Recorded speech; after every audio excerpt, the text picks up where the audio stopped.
We all have a bit of laziness in us, and that's perfectly okay. It's a natural part of being human.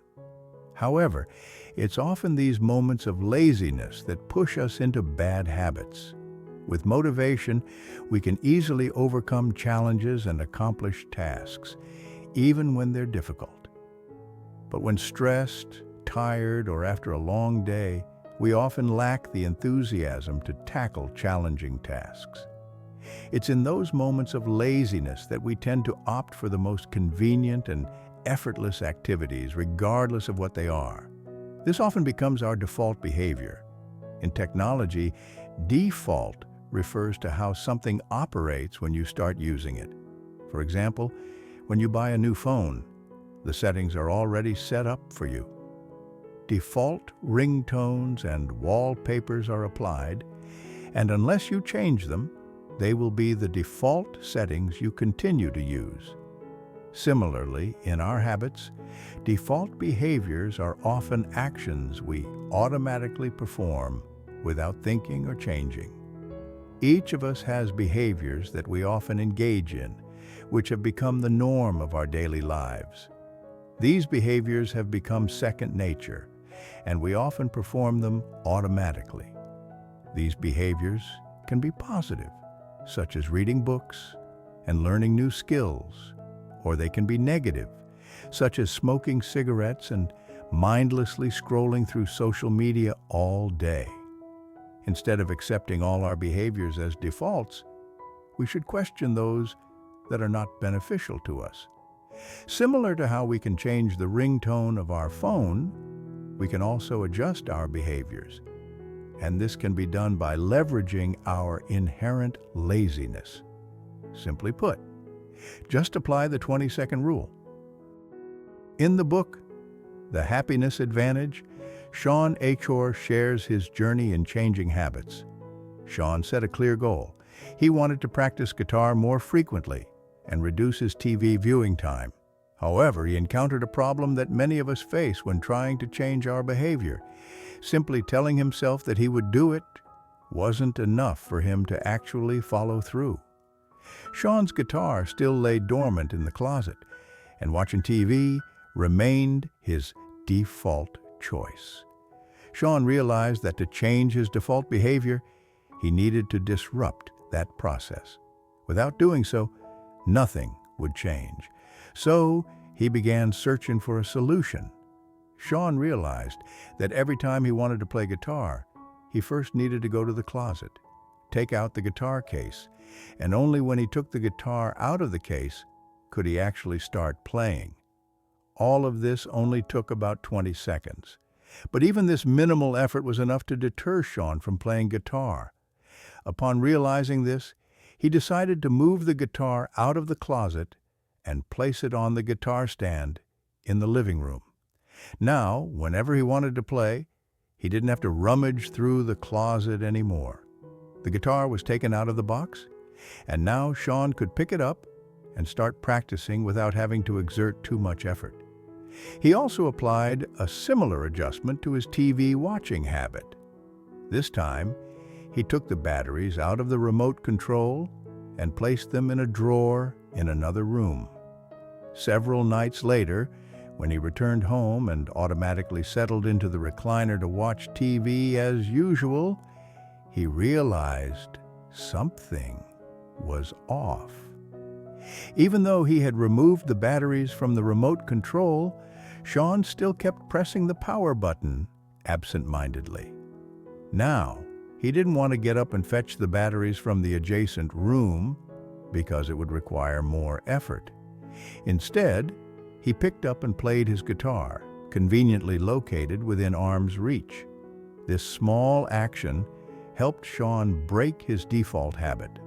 Over time, his desire to watch TV gradually decreased, and playing the guitar became more natural. 1. The 20-second rule. Sean named this approach the 20-second rule. The basic idea is to make playing the guitar easier within 20 seconds, while making watching TV more difficult within 20 seconds.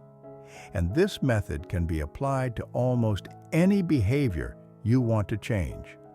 Of course, the 20-second figure is just a suggestion, not a rigid rule. In some cases, it may take more than 20 seconds, while in others, it may take less. The most important thing is to reduce the barrier between you and engaging in more positive actions by making it easier for you to perform them. On the contrary, reinforce the barriers between the activities you want to avoid by making them more difficult to start. I understand that this may seem simple and intuitive, but many of us fail to do so.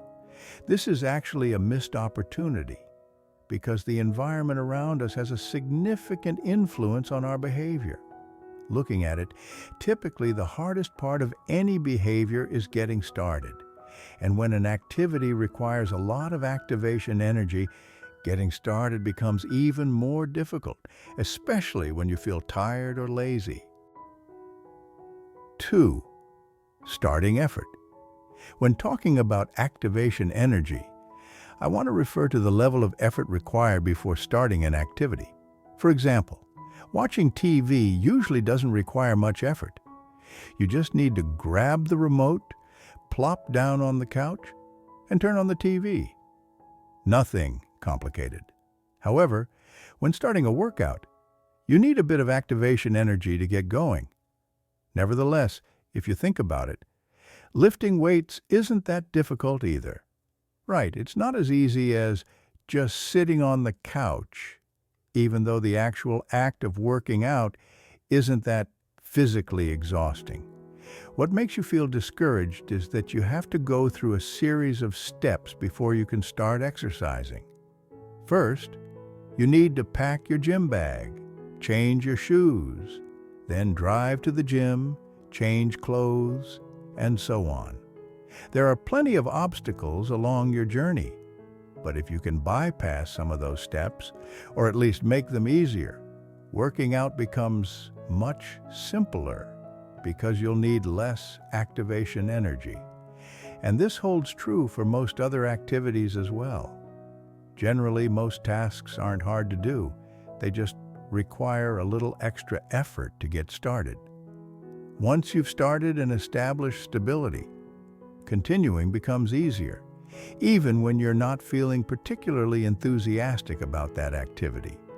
So, if you can minimize the energy needed to initiate a specific behavior, your ability to accomplish what you want will increase significantly. This is particularly crucial because even if you enjoy an activity but there are many hurdles up front, you might easily bypass it and opt for something easier. For example, I love the feeling of going on long bike rides. It's an activity that always helps me relax, especially when I'm feeling stressed or anxious. However, every time I want to start a ride, I often encounter a minor issue. I have to take some time to get my bike out of the basement. Even though the entire process only takes about 3 minutes, sometimes it's enough to make me not want to go biking. Logically, it doesn't make sense. Why would a 3-minute preparation stop me from doing something I enjoy? But as I mentioned, humans can be quite lazy, and we often prefer to do what's easy and convenient rather than what we truly want. Due to this simplicity, sometimes I go through stress all day long. Of course, this could easily be avoided by simply going biking, an activity I know I'll enjoy, and it will also help me reduce stress. But at that moment, I'd rather choose the default option, thinking about all the terrible scenarios that may never happen, instead of opting for a slightly less convenient choice, but one that could solve the problem. I understand if these sound somewhat abstract, but it's just an illustration of how the level of inconvenience can adjust our behavior. Now you may recognize how the environment influences how we act, and perhaps you've already got some ideas on how to leverage this information for personal benefit. However, to better understand this, here are some common issues people often face, and how to apply the 20-second rule to address them. If you want to exercise more regularly, make sure your nearest gym is as close as possible. The best option is a gym on your commute route. This way, you can drop by there before starting your workday or after finishing it on your way back home. If you have to drive for an hour to get to the gym each time, chances are you'll easily skip exercising altogether because that barrier is too big. In addition, you should also ensure that you have your gym bag or any necessary gear ready for the workout you've chosen. This helps you save time and effort when you're ready to exercise without having to search and rummage for all the necessary equipment. Some people even prefer to sleep in their gym clothes so that when they wake up, they're ready to put them on and start working out right away as soon as they step out of bed. Actually, they tackle the issue of changing clothes upon waking up by simply skipping it. Often in the morning, they have no desire to exercise. But because they prepared in advance, that task becomes much easier when there are no barriers in the way. If eating healthy is an issue, just getting rid of all unhealthy foods in the house is the solution. With this approach, everything else in the house becomes healthy food. When hungry and not wanting to cook, you'll naturally opt for the most convenient option. Usually those are foods that are not good for health, prepared in factories. But if there's nothing unhealthy in the house, you'll have to make more effort to find alternatives. And because there's an extra barrier in the way, you're less likely to do so. However, if you're the type of person who still goes out and buys junk food, then consider prepping some healthy meals on Sunday and just reheating them during the week. So now if cravings hit, you'll need less activation energy to eat a healthy meal because it's already there waiting for you. Another common problem that most people don't even realize is the mindless use of phones when trying to work or study. Chances are you always have your phone somewhere near you and can start using it whenever you want. But most of the time, you check your phone simply because you're looking for an escape from moments of boredom and your phone is conveniently there. For this exact reason, our phones have become a distraction device, making us not pay attention to anything important. Therefore, you should put a barrier by putting your phone in another room or somewhere you can't easily see or reach. If you really need to use it for something important, you'll have to get up and get it, and you might find that you don't need to check your phone as often as you used to. Of course, there are many people who have to use their phone or computer for work, and they can't hide it away. However, they can still change the way their device is set up.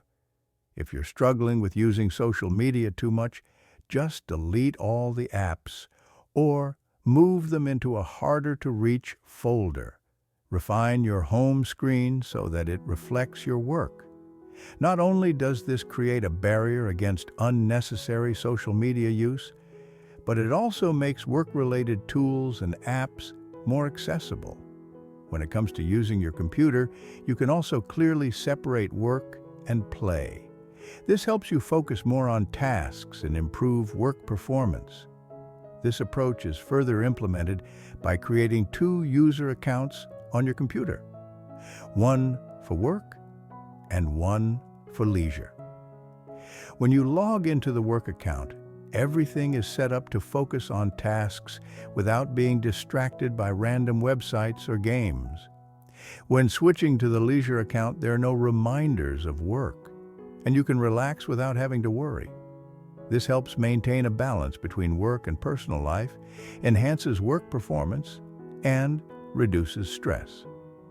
While some examples have been given, there are actually many ways you can change the level of activation energy. The most important thing is to assess your individual circumstances and see what changes you can make. The 20-second rule doesn't always work, but it helps you become more autonomous in controlling your behavior instead of just operating by default. Of course, there are days when you really want to relax with the TV. So, get up and get the batteries from the next room. Similarly, there will be days when I have no problem getting my bike from the basement. The important thing is to recognize your default behaviors and take control, rather than letting the most convenient thing at the time dictate. That's why I encourage you to look at your surroundings and think about ways you can add or subtract 20 seconds of activation energy. Don't forget that getting started is always the hardest part.